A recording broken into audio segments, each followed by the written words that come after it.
नंदापुढे एक प्रश्नचिन्ह उभे राहिले. माईची समजूत कशी घालायची? 2 दिवस असेच गेले. नंदा निराश झाली. काही चमत्कार घडला तरच आपले विलासपूरला जाणे घडेल, असे तिला वाटू लागले. मन कुठेतरी गुंतवायचे म्हणून माहेरी आलेल्या नलूला भेटायला ती गेली. संध्याकाळी परत आल्यावर पाय धुवून ती स्वयंपाकघरात पाऊल टाकते न टाकते तोच माई उद्गारला. तुझी विलासपूरला जायची तयारी करायला हवी बाई आता. नंदाला या बोलण्याचा अर्थच कळेना. ती टकमक पाहत राहिली. तेव्हा माई हसत म्हणाल्या, अशी वेंधळ्यासारखी पाहत काय राहिलीस? अगं, तुझी जीवाभावाची मैत्रीण विलासपूरची जहागीरदारीण झालीये. तिच्याकडे तू जाणार आहेस हे कुणीतरी नीट मला समजावून सांगायचं की नाही? 2 दिवस वाट पाहिली ना तुझी त्या वसूनं, पण तुझा पत्ता नाही. म्हणून दासबाबूंना पत्ता विचारून ती तुला शोधायला आली. मोठी भाग्याची आहे ह पोरगी. गाडी किती सुरेख होती म्हणतेस तिची. तुझ्यावर फार जीव आहे तिचा. मला गळ्याची शपथ घालून म्हणाली, माई, नंदाला पाठवा माझ्याबरोबर. नाहीतर मला तरी तुमच्या घरी ठेवून घ्या. मी तिला म्हटलं, तुझ्यासारख्या जहागीरदारिणीची बडदास्त ठेवायचं बळ नाही बाई. तू आपली नंदालाच घेऊन जा कशी. ती तुझ्याकडं असली तर काडीचीही काळजी नाही मला तिची. मी हे बघ, जमलं तर चांगलासा जावईही बघून दे मला. नंदा मुकाट्याने हे सारे ऐकत होती. तिला हवा असलेला चमत्कार घडला होता, मात्र राहून राहून तिच्या मनात येत होते. त्या दिवशी माईचा नकार ऐकल्यावर आपण इतक्या कशा गोंधळून गेलो? तिचा रुकार मिळविण्याचा हा सोपा मार्ग आपल्याला कसा सुचला नाही? नंदा स्तब्ध उभी असलेली पाहून माई जवळ आल्या आणि तिच्या पाठीवरून हात फिरवीत म्हणाल्या, उद्या सकाळी उठलीस की आधी तिच्याकडे जा. कधी निघायचं ते ठरवून ये. या जगात सारं मिळेल बाई, पण असली माया मिळायची नाही. नंदाने दारावरली घंटा वाजवली. लगेच एका नोकराने दार उघडले. वहिनीसाब आपलीच वाट बघत बसले ती, असं त्याने तिला सांगितले. वसुंधरेच्या प्रशस्त खोलीच्या दाराशी त्याने तिला नेऊन सोडले. दार किलकिलेच होते. नंदाने ते हळूच उघडले. तो आवाज वसुंधरेला ऐकू गेला नसावा. ती एका कोच्यावर अर्धवट पाठमोरी बसली होती. दार किलकिलेच होते. नंदाने ते हळूच उघडले. तो आवाज वसुंधरेला ऐकू गेला नसावा. ती एका कोच्यावर अर्धवट पाठमोरी बसली होती. तिच्या पुढ्यात एक भली मोठी बाहुली दिसत होती. त्या बाहुलीकडे ती टक लावून पाहत होती. नंदाला नवल वाटले. त्या बाहुलीशी वसुंधरा एवढे कसले हितगुज करीत आहे हे तिला समजेना. कॉलेजात ती 8-10 महिनेच होती. तेव्हा सुद्धा पर्णभरात लपून कुहू कुहू करणाऱ्या कोकिळीसारखी ती वाटायची. सदा न कदा आपल्या नादात गुंग असायची. आता जहागीरदारीण झाल्यावर तिचा तो एकलकोंडा स्वभाव पार बदलून गेला असेल, अशी कल्पना करीत नंदा तिला भेटायला आली होती. कॉलेजात असताना वसुंधरेचे एकच स्वप्न होते, लोकप्रिय पार्श्वगायिका होऊन खूप खूप पैसे मिळवायचे. दररोज नवी उंच साडी नेसता येईल इतके पैसे मिळवायचे. अनेक चांगल्या गायिकांची ती सही सही नक्कल करी.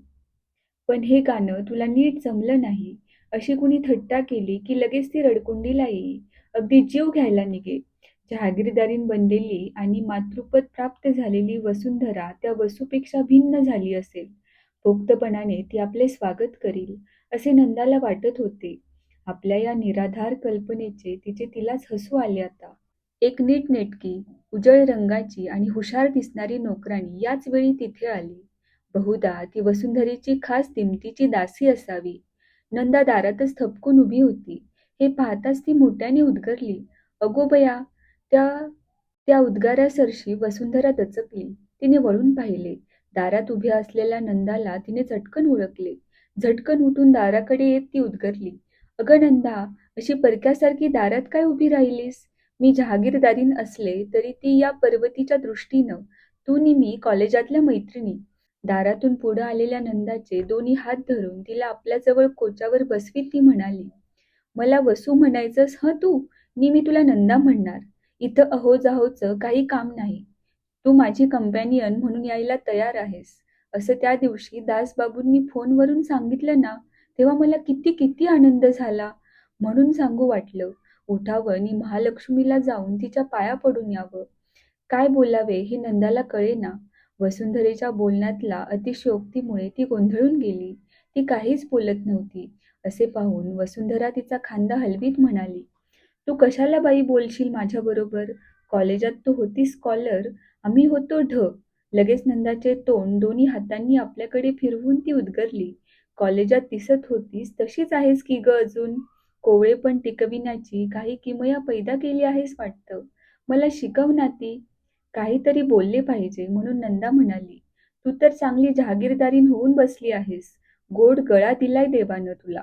जन्मभर कोवळेपण टिकवशील तू आपलं. नंदा ही बोलली खरी, पण वसुंधरेच्या मुद्रेकडे निरखून पाहिल्यावर तिला काहीतरी चुकल्यासारखं वाटलं.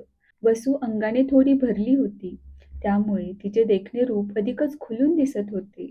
पण एखाद्या प्रतिभावंत शिल्पकाराने केलेल्या अप्सरेच्या अंधळ्या पुतळ्याचा भास होत होता तिला पाहून. कॉलेजात असताना तिच्या डोळ्यात चैतन्य कसं सळसळायचं. तिचे डोळे म्हणजे 2 शुक्राच्या चांदण्या वाटायच्या. ओ सजना सारखी गाणी ती म्हणू लागली की त्या डोळ्यांतून फुलपाखरे नाचत बाहेर पडायची. नंदाने तिच्याकडे पुन्हा पुन्हा पाहिले. तिचे मन चुकचुकत विचारित होते. त्या शुक्राच्या चांदण्या केव्हा मावळल्या? ती फुलपाखरं कुठं गेली? वसूविषयीच्या अनामिक करुणेने नंदाचे मन भरून गेले. नंदाचा हात हातात घट्ट धरून वसुंधरा बोलू लागली. वसूच्या हाताचा विचित्र ओलसरपणा नंदाला सारखा जाणवत राहिला. मुंबईची हवाच अशी आहे, असे म्हणून तिने आपले मनाचे समाधान करण्याचा प्रयत्न केला. वसू चिंतायुक्त स्वरात तिला सांगत होती, 2-3 महिने झाले बघ. मधुरेला एकदम फिट्स यायला लागला. खूप उपाय केले विलासपुरात, पण काही केल्या गुण येईना. म्हणून इथं घेऊन आले तिला. बड्या डॉक्टरांना दाखवलं. त्यांनी सांगितलेली सारी औषधं दिली. आता बरं आहे तिचं. पण माझं मन काही अजून थाऱ्यावर येत नाही बाई. वाटलं परत जाताना एक चांगली मावशी घेऊन जावं मधुरेसाठी. म्हणजे आपल्याला सोबत होईल आणि बेबीलाही एकटं वाटणार नाही. सख्या बहिणीसारखी कुणीतरी हवी होती मला. जे कोणी ओळखीचं भेटेल त्याला सांगत होते मी. परवा मधूसाठी एक छोटं गोष्टीचं पुस्तक आणलं. ती होती शकुंतलेची गोष्ट. दासबाबूंची आठवण झाली एकदम. मला शकुंतला म्हणायचे ते. बोलता बोलता वसुंधरा थांबली. एखादा अर्धवट सूर वाऱ्यावरून विरून जावा तशी. समोरच्या त्या भल्या मोठ्या बाहुलीकडे मोठ्या मायेने पाहत ती गुणगुणू लागली. नैना बरसे रिमझिम रिमझिम. नंदाला थोडे चमत्कारिक वाटले. मधुरा तर कुठेच दिसत नव्हती. इतक्यात पार्वती चहाचा ट्रे घेऊन आत आली. चहा तयार करून तो पेल्यात ओतता ओतता ती म्हणाली, वहिनीसाब गावासनी जायला कवा निघायचं? बाहुलीवरली नजर पार्वतीकडे वळवून वसुंधरा म्हणाली, का ग? गंगारामाची आठवण होते वाटतं सारखी. पार्वती लाजली. खाली मान घालून पाहू लागली. वसुंधरा नंदाकडे वळून म्हणाली, आमची पार्वती मोठी हुशार आहे हं. अगदी जीव लावून माझं नि मधूचं सारं करते ही. पण खुदकन हसत ती पुढे उद्गारली, लग्न झालंय हिचं 4 महिन्यांपूर्वी. गंगारामाशी, देवदत्ताच्या ड्रायव्हरशी. नंदानं विचारलं, देवदत्त? देवदत्त कोण? अगं हो, सारंच मुसळकेरात. तिकडच्या ड्रायव्हरशी असं म्हणायला हवं नाही का? पण मी आपली देवदत्तच म्हणते त्यांना. फार मोठी लायब्ररी आहे हं त्यांची. तुझ्यासारख्या विदुषीची काही अडचण होणार नाही विलासपुरात. शिवाय जवळच चंदनगड म्हणून एक जुना किल्ला असलेलं गाव आहे. चांगलं हवेचं ठिकाण आहे. तिथं सुंदर बंगला आहे आमचा. अगदी मजेत दिवस जातील तुझे. पार्वती बाहेर जाऊ लागली. तेव्हा काही आठवल्यासारखे करीत वसुंधरा म्हणाली, अगं मधू कुठं आहे बघ. तिला म्हणावं मावशी आलीये तुझी, नंदा मावशी. चहा घेता घेता नंदा मनात म्हणत होती, मुलीच्या दुखण्यानं फारच हळवी झालेली दिसतेय वसू. आपण तिच्याबरोबर 4-6 महिने राहिलो तर तिला बरं वाटेल. तिचं मन स्थिर होईल. निदान वसूसाठी तरी आपल्याला विलासपूरला जायला हवं. मधुरेची किलबिल बाहेरून ऐकू येऊ लागली. तेव्हा वसुंधरा म्हणाली, नंदा 4-6 दिवसात निघायचं हं आपण इथनं. बाकीची माणसं आगगाडीनं येतील. तू, मी, मधुनी, पार्वती गाडीनं जाऊ.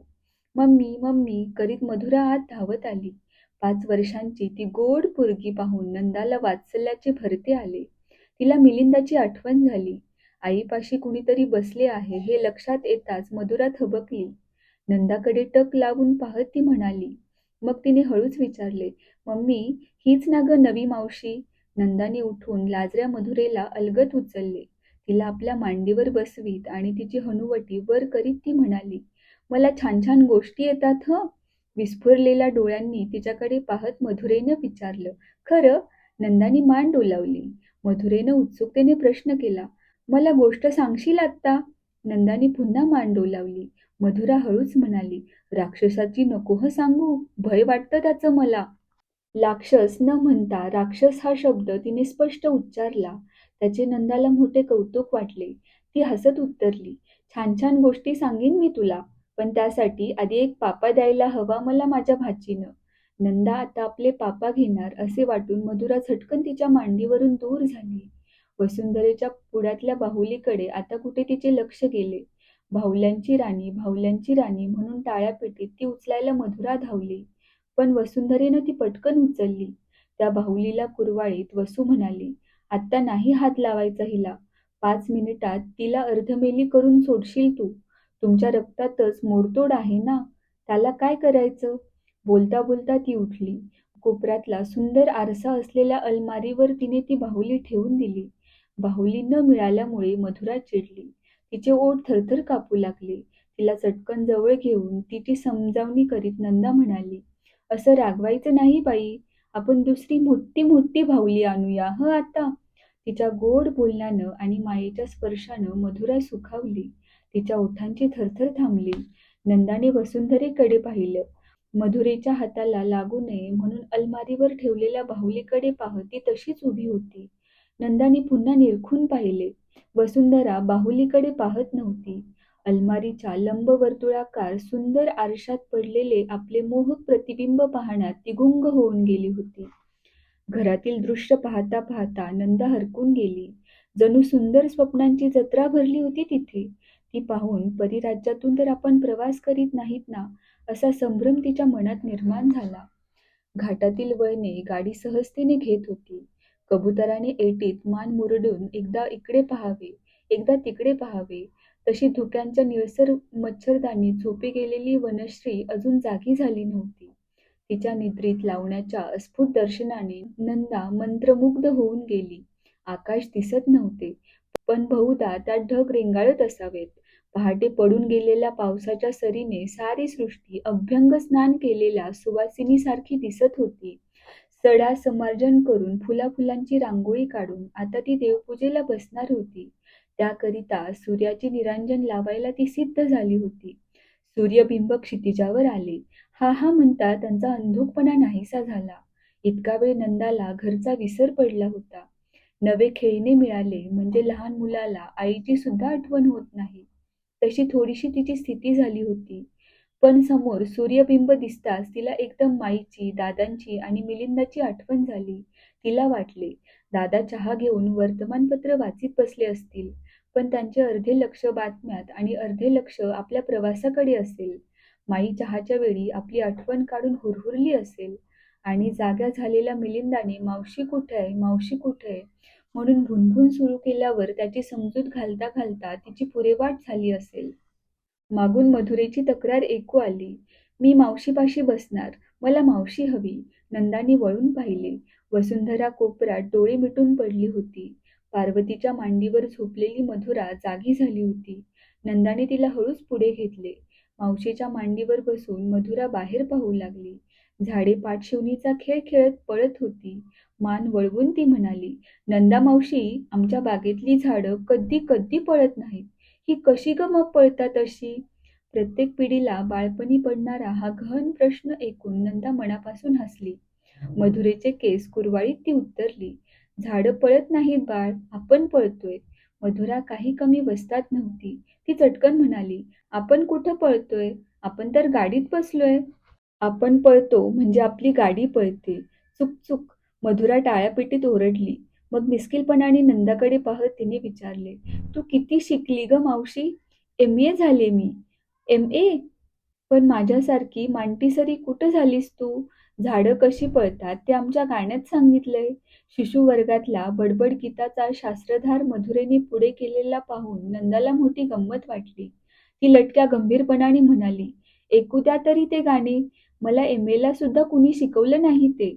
माना डोलावीत आणि हातवारे करीत मधुरा मुक्त कंठाने गाऊ लागली, गाडी चाले झुक झुक झुक, माकडा माकडा टुक टुक टुक, भुरुभुरु पळती काही झाडे, पहा पऱ्यांचे हे वाडे.